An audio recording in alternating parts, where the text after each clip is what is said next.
मित्रों, संपूर्ण रामायण कहानी में अब तक आप लोग रामजन्म से लेकर राम के वनगमन गमन तक का प्रसंग सुने। अब आगे के प्रसंग को अंत तक सुनिए। अगर कहानी अच्छी लगे तो अपने इस चैनल को सब्सक्राइब कर दीजिएगा आप लोग। आगे का प्रसंग सुनिए। अयोध्या की चतुरंगिनी सेना लेकर मंत्रियों और माताओं सहित भरत चित्रकूट को चल दिए। नगर के धनी मानी व्यक्ति भी साथ थे। सेना के चलने से सूने मार्ग कोलाहल से भर गए और आकाश में इतनी धूल छा गई कि सूरज तारे की भांति टिमटिमाने लगा। चारों तरफ धूल ही धूल फैल गया। दिन में ही रात जैसा माहौल लगने लगा। शाम तक भरत जज का काफिला श्रृंगारपुर जा पहुंचा। वहीं गंगा तट पर सेना ने पड़ाव डाल दिया। निषादराज गुल ने सेना की पताकाओं से जान लिया कि यह अयोध्या की चतुरंगिनी सेना है।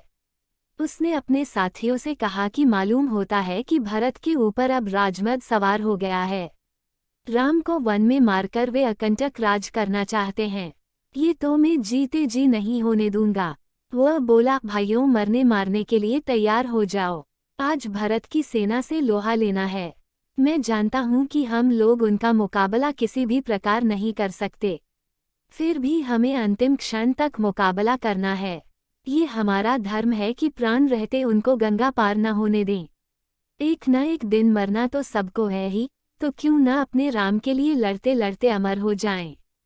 फिर राम का काम, रणभूमि में वीरगति और गंगा का किनारा, इससे बढ़कर और क्या हो सकता है। हमारे पास 500 नावें हैं। हर नाव में 100-100 सैनिक बैठ जाएं और नाके का घेर लें। मैं आगे जाकर भेद लेता हूँ। अगर भरत भाई से मिलने जा रहे होंगे तो हम उनकी सहायता करेंगे, और अगर उनके मन में कोई पाप है तो आज गंगा में रक्त की धार बहेगी। मेरे संकेत की प्रतीक्षा करना आप लोग। इतना कहकर निषादराज ने बहुत सा भेंट का सामान लिया और वो भरत से मिलने को चल दिया। भरत निषादराज के प्रेम को जानते थे। वे ललक कर उससे गले मिले। भरत के मन की बात निषादराज ने जान ली। उन्हें ये बात समझ में आ गई कि भरत के मन में कोई खोट नहीं है। राम लक्ष्मण के विषय में दोनों में बहुत देर तक बातें होती रहीं। राजा दशरथ की मृत्यु के समाचार से निषादराज दुखी हुए। निषाद के साथ भरत उस इडुंगुदी वृक्ष के नीचे गए जहां राम ने रात बिताई थी। भरत ने उस स्थान को प्रणाम किया और वहां की धूल को उठाकर अपने माथे से लगाए। गुल ने लौटकर साथियों को सब समाचार सुनाए। अगले दिन प्रातःकाल 500 नावें सेना को पार उतारने के लिए घाट पर लग गईं। सेना सहित भरत ने गंगा पार की। नाव पर बैठने के पहले भरत ने भी राम की तरह बरगद के दूध से जटा बनाई और वल्कल वस्त्र पहन लिए। गुल को साथ लेकर वे प्रयाग की ओर बढ़े। भरत के साथ इतनी बड़ी सेना देखकर महर्षि भरद्वाज को भी शंका हुई, परंतु भरत के व्यवहार से उनका संदेह दूर हो गया। भरद्वाज ने भरत को ये भी बता दिया कि राम किस मार्ग से चित्रकूट गए हैं। वह रात भरत ने भरद्वाज के आश्रम में ही बिताई। प्रातःकाल होते ही भरत का दल चित्रकूट के लिए चल पड़ा। चलते चलते चित्रकूट पर्वत उन्हें दिखाई दिया। सारा वन प्रदेश कोलाहल से भर गया। वन के जीव जंतु, पशु पक्षी इधर उधर भागने लगे। कुछ दूरी पर धुआं उठते देख गुल ने अनुमान लगाया कि वहीं कहीं राम की कुटी होगी। इधर राम को भी आकाश में धूल उड़ती दिखाई दी। पशु पक्षी भी इधर उधर भाग रहे थे। अब कुछ कुछ कोलाहल भी समीप आता सुनाई पड़ने लगा। राम ने लक्ष्मण से कहा, भाई, किसी ऊंचे वृक्ष पर चढ़कर देखो तो क्या बात है। ये कोलाहल कैसा है। लक्ष्मण ने एक मोटे और लंबे वृक्ष पर चढ़कर देखा। कुछ दूर पर उन्हें चतुरंगिनी सेना आती दिखाई दी। उन्होंने पताकाएं देखकर जान लिया कि ये अयोध्या की सेना है। वे बोले, आर्य, जानकी माता को सुरक्षित स्थान में पहुंचाकर धनुष बाण उठा लीजिए। मालूम पड़ता है भरत हमको वन में भी नहीं रहने देगा। आज मैं सबका बदला लूंगा। भरत को भाई समेत समर भूमि में सुलाकर कैकेयी और मंथरा को भी जिंदा नहीं छोड़ूंगा। पेड़ से उतरकर लक्ष्मण धनुष बाण लेकर तैयार हो गए। उन्हें उत्तेजित देखकर राम बोले, लक्ष्मण, वीर पुरुष धैर्य और समझदारी से काम लेते हैं, उतावले न हो। भरत साधु स्वभाव के हैं। मेरा मन कह रहा है कि वे मुझसे मिलने आ रहे हैं, लड़ने नहीं। तुम ये जानते ही हो कि मुझे राज्य पाने का तनिक भी लोभ नहीं है। भरत जैसे प्रिय भाई को त्याग कर मैं स्वर्ग को भी नहीं चाहता। तुम भरत के प्रति अनुचित भावना को अपने मन में मत लाओ। मुझे भरत पर पूरा भरोसा है। भाई राम के ये वचन सुनकर लक्ष्मण शांत हो गए। इधर भरत सेना को ठहराकर शत्रुघ्न के साथ आगे बढ़े। उन्होंने देखा कि तेजस्वी राम एक शिला पर बैठे हैं। पास में ही सीता और लक्ष्मण भी बैठे हैं। वे व्याकुल होकर राम के चरणों पर गिर पड़े। भरत को देखकर राम भी हड़बड़ाकर उठे। कहीं धनुष गिरा तो कहीं बाण और कहीं उत्तरिया। उन्होंने भरत को उठाकर छाती से लगा लिया। दोनों की आंखों में प्रेम की अश्रु धाराएं बहने लगीं।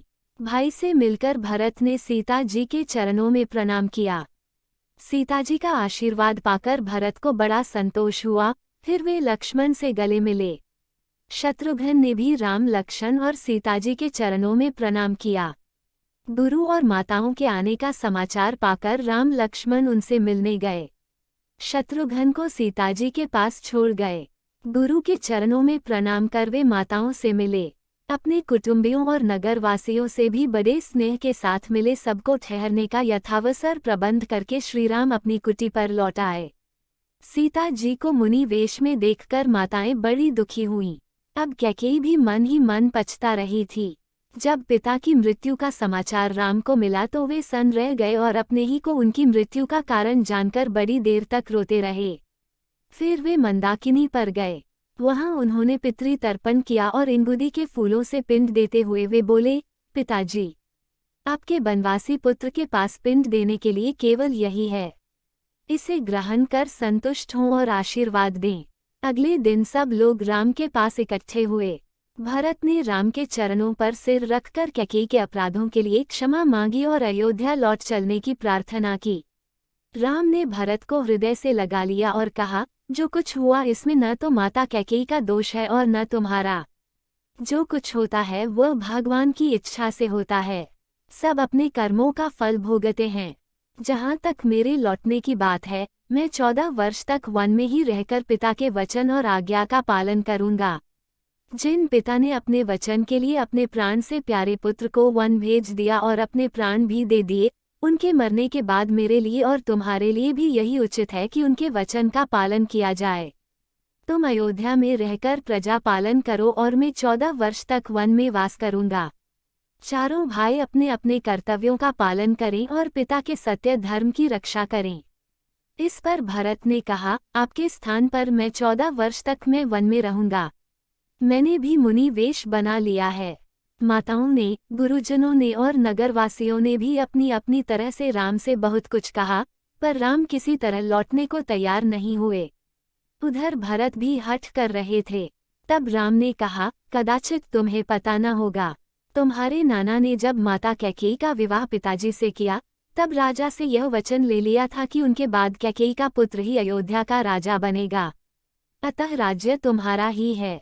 फिर माता कैकेयी के 2 वरदान के बारे में तुम्हें पता होगा, इसलिए उचित यही होगा कि एक साथ सभी वचनों और अपने कर्तव्यों का पालन किया जाए। इसलिए तुम बिना किसी संकोच के अयोध्या पर राज करो। जब राम किसी तरह लौटने को तैयार नहीं हुए तब भरत ने स्वर्ण जड़ित खड़ाऊं राम को पहनाकर उनसे खड़ाऊं मांगा, कहा, अब इन्हें मुझे दे दीजिए। 14 वर्ष तक इनका ही राज रहेगा। इनकी आज्ञा से ही मैं राजकाज चलाऊंगा। अगर वर्ष बीतने पर आप न आएंगे तो अगले ही दिन मैं अग्नि में जलकर अपने प्राण त्याग दूंगा। राम की खड़ाऊं लेकर भरत ने सिर से लगा ली। राम ने भरत से कहा, नीतिपूर्वक प्रजा का पालन करना, प्रजा को सुखी रखना राजा का सबसे पहला कर्तव्य है। सब माताओं से समान व्यवहार करना। माँ कैकेयी को भी किसी तरह का दुख न देना, उन्हें कभी कुवचन मत बोलना। तुमको मेरी और सीता की सौगंध है। गुरुजनों और माताओं को प्रणाम कर उन्होंने सबकी ओर आंखों में आंसू भरकर देखा। इस तरह भरत को विदा करके रामकुटी में लौट आए। सभी लोगों सहित भरत अयोध्या को लौट चले। राम की चरण पादुकाओं को एक सुसज्जित हाथी पर सिंहासन में स्थापित कर वे अयोध्या को चल पड़े। 4 दिन की यात्रा कर वे अयोध्या पहुँचे। राम की खड़ाऊं को उन्होंने राज सिंहासन पर स्थापित कर दिया। मंत्रियों को उन्होंने राजकाज सौंपकर कहा कि भैया राम के इन चरण पादुकाओं का ही शासन आज से यहाँ चलेगा। आप लोग यत्नपूर्वक ऐसे काम करें जिससे प्रजा में सुख समृद्धि बढ़े। माताओं को देखभाल के लिए उन्होंने शत्रुघ्न को हिदायतें दे दी। अयोध्या का सब प्रबंध करके भरत नगर के बाहर नंदीग्राम में मुनिवेश बनाकर रहने लगे। वहीं से वे आवश्यक देखभाल करते रहे। भरत के चले जाने के बाद राम, लक्ष्मण और सीता मंदाकिनी नदी के किनारे किनारे दक्षिण की ओर बढ़े और अत्रि ऋषि के आश्रम में पहुंचे। इन तीनों ने ऋषि को प्रणाम किया। ऋषि ने भी उनको अपने संतान की तरह अपनाया। उनकी पत्नी भगवती अनसुया तपस्या और पतिव्रत धर्म के लिए प्रसिद्ध थीं। सीताजी ने आश्रम के भीतर जाकर उनके चरण छुए। अनसुया ने पुत्र वधू की भांति उनसे प्यार किया। सती अनसुया ने सीताजी को पति सेवा का उपदेश दिया। सीताजी की पति सेवा से प्रसन्न होकर कुछ मांगने को भी उन्होंने कहा। सीताजी बोली, आपकी दया से मुझे सब कुछ मिला है, अब क्या मांगूं? इस उत्तर से अनसुया प्रसन्न हुई और उन्होंने सीताजी को दिव्यमाला, दिव्य वस्त्र और आभूषण देकर कहा कि ये न तो कभी मैले होंगे और न कभी नष्ट होंगे। सीताजी ने उन्हें ग्रहण किया। रात को उसी आश्रम में उन्होंने विश्राम किया। मित्रों, आगे की कहानी में वन में ऋषि मुनियों से भेंट और खर और दूषण से युद्ध की कहानी सुनाऊंगी। तब तक आप लोग आशीर्वाद स्वरूप इस चैनल को सब्सक्राइब कर दीजिए। मिलती हूँ अगले कहानी में, तब तक के लिए शुभ विदा। जय श्री राम।